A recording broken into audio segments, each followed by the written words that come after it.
धन्यवाद सर। अपने बारे में कुछ बताइए मुझे, और आपकी शिक्षा कहाँ से हुई, कैसे हुई, थोड़ा समझाइए। जी जी सर, मैं भी साधारण गांव के तेंदुनी गांव के विक्रमगंज रोहतास जिले से बिलोंग करती हूँ। मेरा भी फैमिली जो है नॉर्मल परिवार से ही आता है। और मेरे पिताजी ने काफी संघर्ष किया था पढ़ाने के दौरान, क्योंकि हम उनकी 4 संतानें थे और वो भी कहीं ना कहीं किसान ही थे, तो उनके लिए भी काफी संघर्षपूर्ण थी उनकी जीवन। फिर हम लोगों ने तैयारी किया और मेरी मैट्रिक से लेकर के ग्रेजुएशन तक की पढ़ाई विक्रमगंज से ही हुई है। और उसके बाद फिर एसपी जैन कॉलेज सासाराम से पोस्ट ग्रेजुएशन मैंने केमिस्ट्री ऑनर्स से किया था। फिर मैंने उसके बाद आईटीआई की और बीएड सीटेट टेस्टेड भी किया था। और इसी बीच में मैं लगभग 2016 से अच्छे तरीके से मैं पीसीएस की तैयारी में जुट गई थी। और 63rd का मैंने दिया था, जिसमें से मेंस तक मैं गई थी बट क्वालिफाई नहीं कर पाई थी। और 64 में मैंने इसे हासिल कर लिया सर। राजलक्ष्मी जी, एक सबसे बड़ी समस्या आज के टाइम में है, जैसे आपने बॉटनी लिया और बॉटनी लेके एक अच्छा रैंक ला दिए, तो बहुत सारी लड़के और लड़कियां ऐसे हैं जो बॉटनी लेके अगर तैयारी करना चाहते हैं तो बहुत सारी भ्रांतियां हैं, बहुत सारे अंधविश्वास हैं कि साइंस बैकग्राउंड से आप कर रहे हो, उसमें भी बॉटनी वाले तो बायोलॉजी वाले सेशन कर रहे हो, इसके ना तो नोट्स है, ना तो बुक है, ना तो मटेरियल है, ना तो कोई टीचर है। ऐसे में हो सकता है आप ऑप्शन ले लो और सिलेक्शन ना मिल पाए। तो ऐसे लोगों के लिए आप सबसे बड़ी मिसाल है। ऐसे लोगों को क्या कहना चाहेंगे आप? सर सबसे पहले मुझे भी लगा था, लेकिन मेरा लग्न और विश्वास था। मुझे लगता था कि नहीं, जो सिलेबस है तो वो तो बाहर से क्वेश्चन नहीं आएंगे ना। तो जब मेरे सामने सिलेबस है और तो मैं उन सभी पॉइंट को कहीं से भी ढूंढ कर अगर लिख दूं तो फिर मुझे नंबर क्यों नहीं मिलेंगे। तो इसलिए मैंने ऐसा किया था। तो मैंने सिलेबस को देखते हुए ग्रेजुएशन का बुक खरीदा था हिंदी मीडियम में।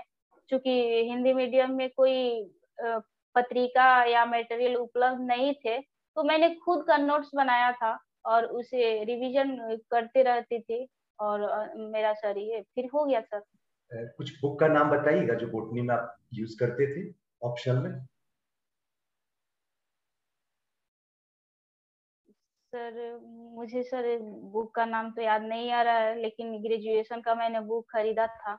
अच्छा, ग्रेजुएशन वाली बुक से ही और आपने फिर तैयारी की? जी सर, और नेट से भी मैंने कुछ सर्च करके अपना नोट्स बनाया था। राजलक्ष्मी जी, जिस तरीके से प्रीलिम्स का स्टैंडर्ड बढ़ते जा रहा है, कट ऑफ जिस तरीके से दिन प्रतिदिन हर साल पिछले साल से कट ऑफ आगे बढ़ते जा रहा है, इस बार भी आपने देखा 66 में 108 जनरल चला गया। ऐसे कंडीशन में स्टूडेंट की सबसे बड़ी समस्या ये हो जाती है कि प्रीलिम्स ही नहीं निकल पा रहा है। मेंस तो बाद में और इंटरव्यू तो उससे भी बाद में, लेकिन प्रीलिम्स ही नहीं हो रहा है। तो ऐसी कंडीशन में आप मुझे अपनी स्ट्रेटेजी बताइए कि किस तरीके से बच्चे तैयारी करें जिससे उनका प्रीलिम्स क्वालिफाई हो जाए, और कौन सा बुक फॉलो करें? जी सर। सर अभी के दौरान देखा जाए तो कोई एक बुक से तो सर सफलता प्राप्त नहीं किया जा सकता है, क्योंकि मैंने भी ऐसा किया था। और एनसीईआरटी से लेकर के और सारी जितनी भी प्रतियोगिताओं की किताबें आती हैं उन सबको देखना चाहिए। और जो हम लोगों को याद ना हो क्वेश्चन, उसका एक अलग कॉपी रखनी चाहिए, उसे नोट डाउन कर लेनी चाहिए और एग्जाम के दौरान उसको देख करके जाना चाहिए। कोई सर ऐसा तो क्वेश्चन है नहीं जो हमारे पढ़ाई से बाहर के या सिलेबस से बाहर के या उससे भी बाहर के आए जो हम नहीं जान पाते हैं। तो ऐसा नहीं है सर, क्वेश्चन तो आएंगे ही, हमारे ही क्षेत्र से आएंगे। बट भले थोड़ा देर लगे लेकिन आएंगे सर। अच्छा, एक बात बताइए मुझे कि आज के डेट में सबसे बड़ी समस्या लोगों के साथ में हो जाता है कि वो बीपीएससी तो पास करना चाहते हैं, अंदर में इच्छाएं भी हैं, जोश भी है, जुनून भी है, लेकिन सबसे बड़ी समस्या ये आ जाती है, अक्सर फोन कॉल्स आते थे, सुजीत सर आंसर राइटिंग लिखना सबसे बड़ा सरदर्द है। सुजीत सर, आप इसकी शुरुआत कैसे की जाए, हमारे बच्चों को बताइए कहाँ से शुरुआत करें जिनसे आंसर राइटिंग आसानी से सॉल्व हो जाए। आप कैसे किए थे, अपना एक्सपीरियंस शेयर जी कीजिए। जी सर, जब पीटी हो जाता है तो मैं मायने रखता है सर, वही नंबर सर हमें रैंक अच्छे दिलाने में सहयोगी होता है। तो मेंस को सर अच्छे से ध्यान रखना चाहिए। और मेंस के दौरान इसमें जो 3 पेपर होते हैं, जीएस पेपर 1, पेपर 2 और ऑप्शनल, तो ऑप्शनल को तो अब आपका अपना होता है, उसमें अच्छा से तैयारी कर सकते हैं। और बाकी जो एक जीएस पेपर वन में हम डीआई को ले सकते हैं, और डीआई को एग्जाम के दौरान सबसे शुरू में ही बनाना चाहिए मेरे ख्याल से। और अगर डीआई में अच्छे नंबर है तो फिर जीएस पेपर वन में अच्छे नंबर लाने से कोई रोक नहीं सकता है। तो जीएस पेपर वन की बात हो गई। और करंट की बात है तो करंट मैं तो दृष्टि आईएएस की पत्रिका यूज करती थी, जो कि बहुत ही अच्छे थे। और गहन उसमें अध्ययन किया जा सकता है उसके माध्यम से। और फिर दूसरा उसमें इतिहास आता है, जो कि उसका कुछ ज्यादा नहीं है, तो उसको तो सर इतिहास तो बदलता नहीं है, करंट बदलते रहते हैं। और जीएस पेपर टू के लिए देखा जाए तो उसमें सर पॉलिटी, हमारे भारत के अर्थव्यवस्था और ज्योग्राफी, फिर साइंस एंड टेक का क्वेश्चन होता है, तो उसमें साइंस का ध्यान देने का जरूरत है। और मैपिंग व्यवस्था सर होनी चाहिए, या हमें मैप बनाने आना चाहिए। जैसे कुछ भौगोलिक इंडिकेट करना है तो हमको सर मैप अच्छे से याद होना चाहिए। जी, एक बात मुझे बताए कि आज के डेट में जो है युवाओं का सबसे ज्यादा टाइम वेस्ट जो होता है वो सोशल मीडिया पे होता है। और सच बात यह है कि सोशल मीडिया से हम टाइम को सेव भी करते हैं। आप इसको कितना सही मानती हैं? आप अपने परीक्षा के दरमियान जो स्ट्रगल का टाइम पीरियड रहा 18 से लेके 21 तक का सफर, इसके बीच में सोशल मीडिया को किस तरीके से यूज किए थे? टाइम टेकन के लिए या टाइम वेस्ट के लिए? सर सोशल मीडिया हो या कुछ भी हो, हर चीजों से दो बात निकल करके आती है, निगेटिविटी और पॉजिटिविटी। तो सर हमारे ऊपर डिपेंड करता है कि हम किसको सिलेक्ट करते हैं। रहा बात सोशल मीडिया की पॉजिटिविटी की, तो ये तो सर अच्छी पहल है सोशल मीडिया। इसके माध्यम से हम एक दूसरे से अपनी भाषाओं को व्यक्त कर सकते हैं, अपनी परेशानियों का साझेदारी कर सकते हैं। और लेकिन थोड़ा सा इसमें दिक्कतें ये होती हैं कि किस पर विश्वास किया जाए। जैसे यूट्यूब चैनल ही है तो कौन अच्छे हैं कौन नहीं है, ये समस्याओं का सामना करना पड़ता है। मैंने भी किया था, लेकिन फिर देखते देखते मुझे मालूम हो गया कि कौन अच्छा है और कौन क्या है। तो सोशल मीडिया की सर एक सकारात्मक भूमिका रही है।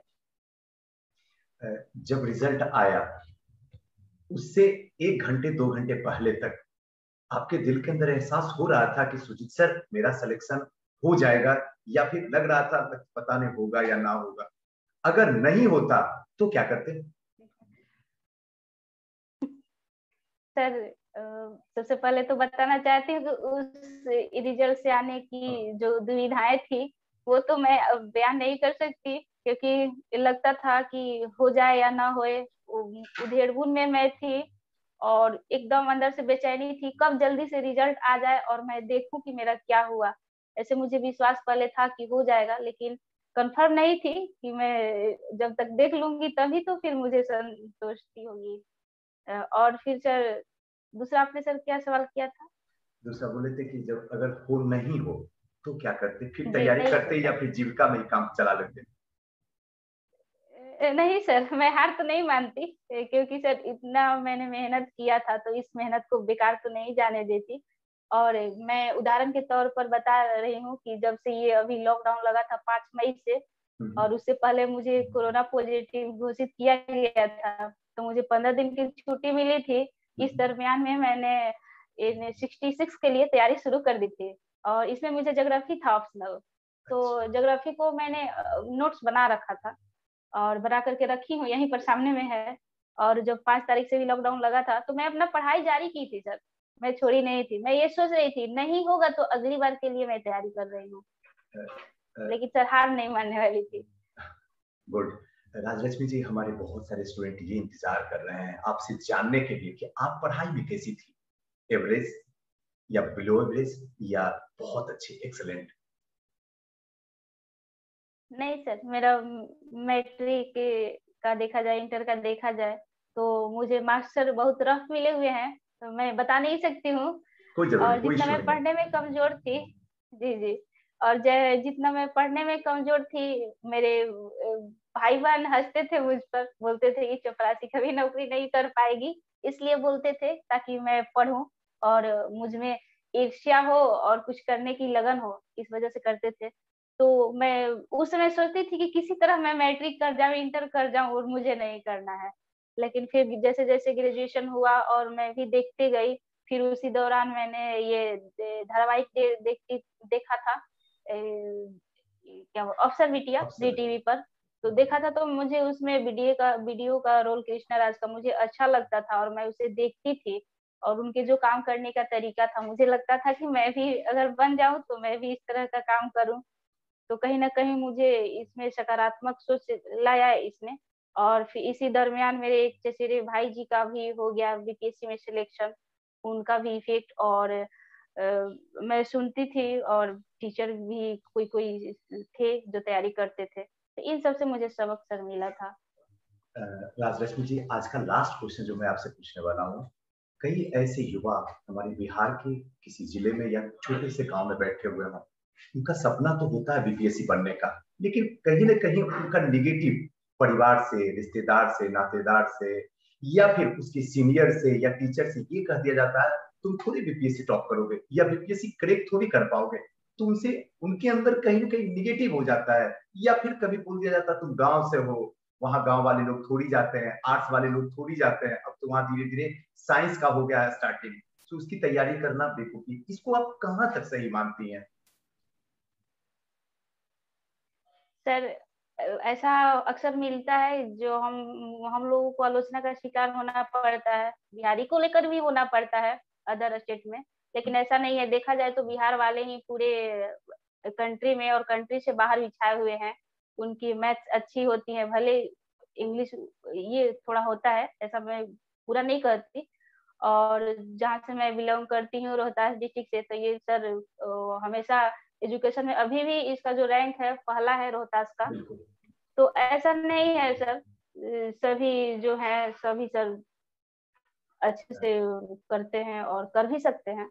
राजलक्ष्मी जी, एक क्वेश्चन मेरे दिमाग में आ गया। अब जो क्वेश्चन मैं आपसे पूछने वाला हूँ, ये छात्रों के लिए नहीं है, ये छात्रों के माँ बाप के लिए है।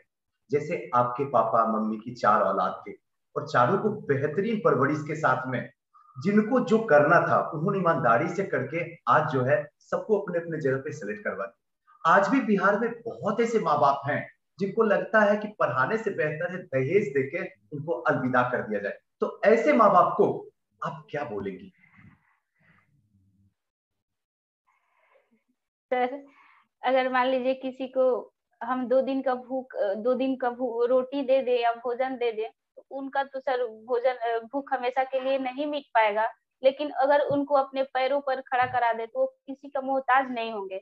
तो इससे माँ बाप का ज्यादा से ज्यादा दहेज दे करके अच्छे जॉब वाले से शादी कर देने से कहीं अच्छा है कि उनको अपने पैरों पर खड़ा कर दिया जाए, कि वो दूसरे के ऊपर निर्भरता अपना कम कर सके। मुझे ऐसा लगता है।